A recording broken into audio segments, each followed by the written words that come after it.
Roughly a year ago, I took you on a quick tour of the Ferrari 458 Speciale.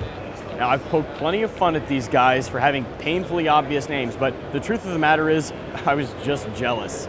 As you can see, this is a different car because it's a convertible, but just like its closed cabin cousin, it uses Ferrari's naturally aspirated, blood-curdling V8 that produces 398 pound-feet of torque at 6,000 RPM or 605 horsepower at its peak at a mind-bending 9,000 RPM.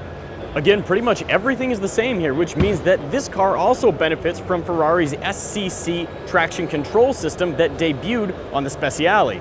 Of course, that means that it's able to better predict how it's going to come through corners, allowing it to pull as much as 1.33 G on the company's own test track.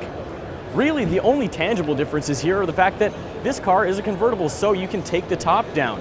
It's made of aluminum, and Ferrari says that it only adds about 100 pounds to the curb weight, which fortunately does not affect the 0 to 60 time. That still happens in a scant 3 seconds. Standing beside this thing, frankly, it really is a thing of wonder, and Ferrari says that this is its most aerodynamically advanced Spider ever.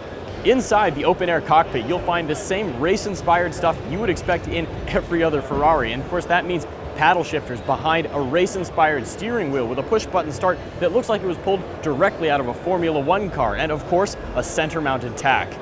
Michelin Pilot Sport Cup 2 tires specially designed for the car and meant for track day longevity wrap the wheels. As is the case with all Ferraris, production on this car is going to be limited. The company only plans to produce 499 copies, but if you're on Maranello's good side, you probably already knew that.